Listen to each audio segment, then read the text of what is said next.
สัพพะปะปัสสะอาการนังการบ่ทำบาปทั้งปวงกุศลสุปสัมปทาการทำกุศลให้ถึงพร้อมสัจจิตาปริโยทัปปานัง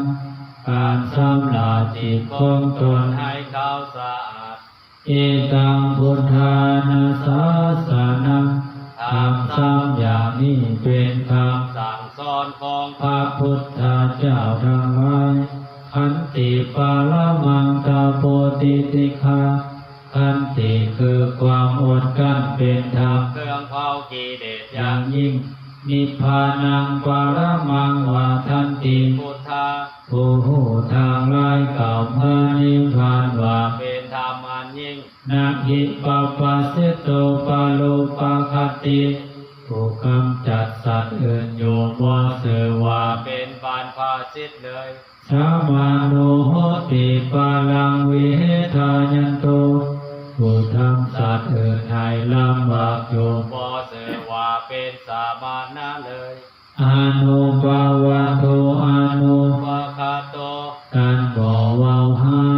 การบ่ทำให้ปฏิโมกข์จะสังวโรการสำรวมในปฏิโมกข์มัตตัญญูตาจะพัตตัสมิง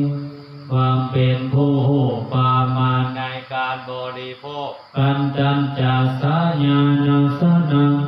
การนอนการนั่งในที่อันสงัดอาทิจิตเตจะอายุโกความหมั่นประกอบในการทำจิตให้ยิ่งเอตังพุทธานาสาสนังธรรมเหล่านี้เป็นคำสั่งสอนของพระพุทธเจ้าทั้งหลายอาทิตังนันวาคามายานาปฏิกังเทอานาคันตังบุคคลบอกความตามคิดถึงสิ่งที่ล่วงไปแล้วด้วยอะไรและบอกความคาดหนึ่งถึงสิ่งที่ยังบอกมาถึง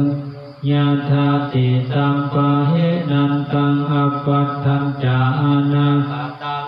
สิ่งที่เป็นอดีตก็ผ่านไปแล้วสิ่งที่เป็นอนาคตก็ยังบอกมา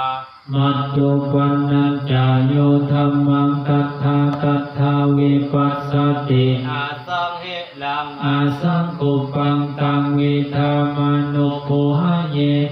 ผู้ใดเห็นธรรมอันเกิดขึ้นเฉพาะหน้าในที่นั้นอย่างแจ่มแจ้งบ่หวั่นไหวก่อนแขนเขาควรพึ่งภูนาการนั้นไว้อัตเสวาจิตจามาตัพพังโกสัญญามารณังสุเวความภาคเพียรเป็นเวียที่ต้องเหตุในวันนี้ใครจะหูความตายแม้แต่จะมีในมื้ออื่นได้นาหิโนสังขารันเตนามหาเสนีนามัจจุนาเพราะการก่อนพันต่อมัจจุราชที่มีเสนาหลายย่อมพอมีสำรับเอาเอวังวิหาริมาตาปิงอาโหรัตตามาตันหิตังเวภเตกาลโตติสันโตอาจิคเตมุนิติ